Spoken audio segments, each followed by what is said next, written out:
तो छात्रों, मैंने प्रेजेंट पार्टिसिपल के बारे में आपको बताया, समझाया, सुनाया। पास्ट पार्टिसिपल के बारे में उसकी पहचान कराई, नियम बताया कैसे जो है बन जाएगा, क्या पहचान है। अब आइए जो है परफेक्ट पार्टिसिपल की बारे में जानकारी करें। ठीक है, इसके लिए मैं आपको 2-4 उदाहरण दे देता हूं। जैसे अपना काम समाप्त करके मैं घर चला गया। Having finished my work I went home.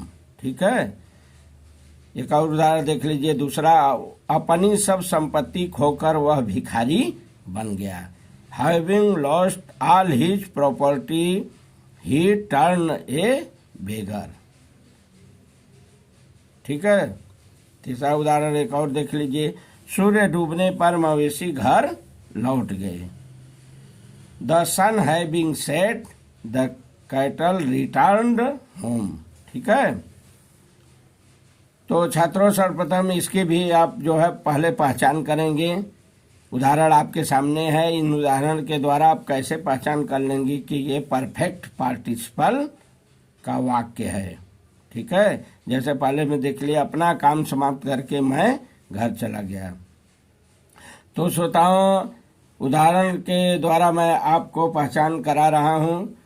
ऐसे वाक्यों में छात्रों पार्टिसिपल के क्रियाएं के अंत में करने या कर लगा हुआ होता है। जैसे पहले में देख लिए, अपना काम समाप्त करके। ये समाप्त करके परफेक्ट पार्टिसिपल की क्रिया है, और इसमें जो है क्रिया में करके या करने या करके या के, ऐसा करके जो है वाक्य, ऐसा करके जो है वर्ब पाया जाता है।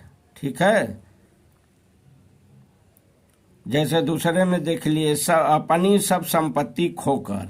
तो ये खोकर क्या है? पास्ट पार्टिसिपल की क्रिया है। ठीक है, इसमें क्या जुड़ा हुआ है अंत में? इस क्रिया में कर। तो ऐसा करके जो है वाक्य अंत में आता है। पास्ट पार्टिसिपल की क्रिया के अंत में जो है देखेंगे तो इसमें आपको पहचानने में मिलेगा, करने करके आएगा या कर करके आएगा। जैसे समाप्त करके है, खो करके है, मिला ना आपको? पहले में समाप्त करके, दूसरे में खो करके। तो ये जो है पास्ट पार्टिसिपल की क्रियाएं मानी जाती है। पास्ट पार्टिसिपल इसे जो है कहते हैं। इसकी खासियत ये है, और भी पहचान है छात्रों, इसको देख लीजिए। जैसे जो है इसकी पहचान सबसे मोस्ट इम्पॉर्टेंट है कि इसमें एक काम समाप्त हो जाता है, ये ध्यान देना, और दूसरा काम शुरू होता है। जैसे पहले में देख लीजिए, अपना काम समाप्त करके मैं घर चला गया। 2 वाक्य बना लीजिए। मैं बार बार कहा था, प्रेजेंट में भी पास्ट में भी, इसमें भी वही बात है। तो 2 वाक्य अगर आप करते हैं तो पता चल जाएगा आपको। जैसे जो है अपना काम समाप्त करके मैं घर चला गया। ठीक है, तो एक काम इसमें देखिए समाप्त हो रहा है, उसके बाद तब जो है दूसरा शुरू हो रहा है। दूसरा कब आरंभ हो रहा है? पहला जब समाप्त हो जाएगा तभी जो है दूसरा शुरू होता है। ये इसकी खासियत है पहचान की। तो पहले में आप देख सकते हैं, अपना काम क्या किया? पहले समाप्त किया, फिर तब उसके बाद कहाँ गया? घर गया। तब घर गया। कब घर गया? जब कार्य समाप्त कर लिया तब। दूसरा देख लीजिए, इसी तरह जो है इसकी पहचान मोस्ट इम्पॉर्टेंट है या छात्रों, इसको ध्यान से देखना। और वो अपनी सब संपत्ति खोकर वह भिखारी बन गया। तो इसमें पहला वाक्य जैसे आप मान लीजिए बना लेते हैं कि अपनी सब संपत्ति खोकर, तो ये एक वाक्य हो गया। और इसमें जो है कार्य क्या हुआ? संपत्ति खोकर क्या किया? जो है पूरी संपत्ति को पहले खो दिया, बाद में क्या बन गया? भिखारी बन गया। तो एक कार्य खत्म हो गया, दूसरा शुरू। ऐसा करके जो है दूसरा प्रारंभ होता है, मतलब। ठीक है, जैसे तीसरा में देख लीजिए, मवेशी सूर्य डूबने पर घर लौट गए। कब घर लौटे थे? सूर्य जब डूबे तब। मतलब एक काम खत्म। किसका काम खत्म हो रहा है यहाँ? सूर्य का। तब जो है कौन जा रहा है घर? मवेशी। तो मतलब एक काम खत्म और दूसरा तब शुरू होता है। ये इसकी खासियत है पहचान करने की। बाकी तो करके, कर लगा के, ऐसा करके आता है जो है परफेक्ट पार्टिसिपल की क्रियाओं में। ठीक है, अब आप जाइए जो है नियम की तरफ चले। तो नियम छात्रों, इसमें भी जो है अगर ऐसा वाक्य आता है तो इसको दो भाग सर्वप्रथम आप कर दीजिए। जैसे पहले में आप समझ लीजिए, अपना काम समाप्त करके मैं घर चला गया। ठीक है, तो इसमें जो है आप दो तरह से कर सकते हैं, मैं बता चुका हूँ। पहले जो है बेसिक टेंस से भी शुरू कर सकते हैं, या पार्टिसिपल की क्रिया लेकर भी आप शुरू कर सकते हैं।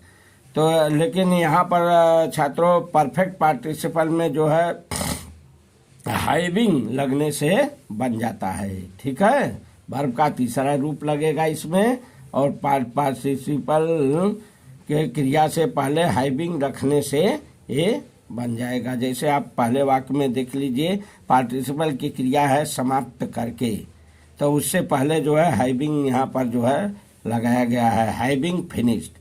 तो याद रखिए जो है हैविंग लगने से ये बन जाता है। हैविंग से आप शुरू कर सकते हैं, फिर पार्टिसिपल की क्रिया लेंगे, मुख्य क्रिया का परफेक्ट पार्टिसिपल की क्रिया लेंगे और उसमें तीसरा रूप लगाएंगे। जैसे जो है आपको यहाँ दिखाई दे रहा है, पहले में जो है देख लीजिए, हैविंग फिनिश्ड, अपना काम समाप्त करके, हैविंग फिनिश्ड माई वर्क। ये एक वाक्य आपका हो गया। फिर क्या दूसरा वाक्य बचा, मैं घर चला गया। मैं घर गया मतलब क्या हुआ, मैं घर गया पास्ट इंडेफिनिट है, तो आई वेंट होम। चला गया या घर गया एक ही बात है, आई वेंट होम, ये पास्ट इंडेफिनिट हो गया है।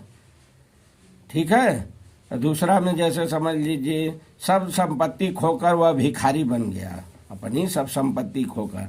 तो दो वाक्य इसको तोड़ दीजिए, इसको भी जो है तो हो जाएगा अपनी सब संपत्ति खोकर, ये एक वाक्य हो जाएगा। दूसरा वाक्य हो जाएगा आपका वह भिखारी बन गया।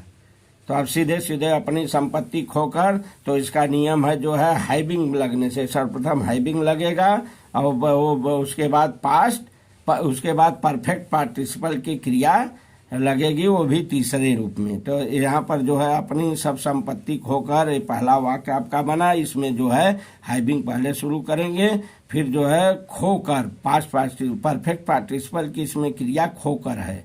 ठीक है, तो तीसरा रूप इसका हो जाएगा लॉस्ट। तो ये आपका बन जाएगा पहला वाक्य जो है, having lost all his property, अपनी सब संपत्ति खोकर। समझ रहे हैं कि नहीं? ध्यान से देखिए, कोई बहुत बड़ा पहाड़ नहीं है, बहुत ईजी है। हैविंग लगने से मच जाता है मुख्य क्रिया का तीसरा रूप। बार बार मैं इसीलिए दोहरा रहा हूँ कि आपको कंठस्थ हो जाए। तो हैविंग सर्वप्रथम हैविंग से शुरू करेंगे, फिर परफेक्ट पार्टिसिपल की क्रिया लेंगे, वो भी तीसरे रूप में, और उसके बाद जो है बीच में जो नाउन या प्रोनाउन रहेगा वो लिख देंगे, तो पहला वाक्य आपका हल हो जाएगा। जैसे अपनी सब संपत्ति खोकर, तो इसका हो जाएगा having lost all his property. फिर दूसरा वाक्य आपका इसमें बचा जो है, वो दूसरे में देखिए ध्यान से, इसमें बचा जो है वह भिखारी बन गया, वह भिखारी बन गया। तो ये पास्ट इंडेफिनिट है, ही टर्न्ड ए बेगर। ठीक है, ही टर्न्ड ए बेगर, वह भिखारी बन गया। तीसरा समझ लीजिए जो है विस्तार से, जो है ज़्यादा समय बढ़ रहा है। जैसे जो है सूर्य डूबने पर मवेशी घर लौट गए, तो इसमें जो है वाक्य आप दो ठे सर्वप्रथम कर लीजिए। जो है मैं बता दिया हूँ, इसका नियम जो है सर्वप्रथम जो है दो ठे वाक्य कर लीजिए, दो वाक्यों में तोड़ दीजिए। जो है ऐसे जो है वाक्यों को आपका इजी हो जाएगा, सुविधा के लिए ऐसा मैंने किया है। जो है तो दो वाक्य तोड़ेंगे, उसके बाद मुख्य क्रिया का तीसरा रूप जो है, मुख्य क्रिया का मतलब परफेक्ट पार्टिसिपल का तीसरा रूप लिखेंगे। उसके बाद नाउन प्रोनाउन है उसको लिख देंगे। फिर जो है दूसरा वाक्य जो है जिस टेंस में रहेगा, कोई ज़रूरी नहीं हो पास्ट इंडेफिनिट में रहे, फ्यूचर में भी हो सकता है, प्रेजेंट में भी हो सकता है। ये परफेक्ट पार्टिसिपल में ही नहीं, ये प्रेजेंट पार्टिसिपल और पास्ट पार्टिसिपल में भी ऐसा हो सकता है। कोई ज़रूरी नहीं होता। दो वाक्य बनाएंगे तो हमारा वाक्य जो है एक ठो पास्ट इंडेफिनिट में रहे, वो प्रेजेंट में भी आ सकता है। आप देखे होंगे जो है उदाहरण में मिला भी है, फ्यूचर में भी हो सकता है। दो वाक्य तोड़ेंगे तो पहला वाक्य किसी भी बेसिक टेंस में बन सकता है। ठीक है, तो यहाँ देखिए सूर्य डूबने पर मवेशी घर लौट गए, तो हो जाएगा जो है पहला वाक्य आप इसमें बनाएंगे तो हो जाएगा सूर्य डूबने पर, ठीक हो, तो सूर्य डूबने की अंग्रेजी क्या हो जाएगी? सन हैविंग सेट, ठीक है, सन हैविंग सेट हो जाएगा। इसके बाद जो है मवेशी घर लौट गए, दूसरा वाक्य बन जाएगा, तो लिख देंगे द कैटल रिटर्न होम। मवेशी घर लौटे, कौन टेंस है, पास्ट इंडेफिनिट में बन गया, तो द कैटल रिटर्न होम। ठीक है, आ गया समझ में? बहुत इजी है छात्रों, ध्यान देंगे थोड़ा सा तो ये आपको अच्छी तरह समझ में आ जाएगा। इस तरह से जो है पार्टिसिपल आज मैं आपका ख़त्म कर दिया। प्रेजेंट पार्टिसिपल, पास्ट पार्टिसिपल और परफेक्ट पार्टिसिपल के बारे में विधिवत जो है उदाहरण, पहचान और इनके बनाने के नियम की सारी विधियां मैंने आपको बता दी। आप जो है इसको एकाग्र होकर देखिए, ध्यान से सुनिए, समझिए, 100% आपको समझ में आएगा। अब चलिए जो है अगला वीडियो अगले जो है एपिसोड में मैं आपको बताऊंगा। तब तक के लिए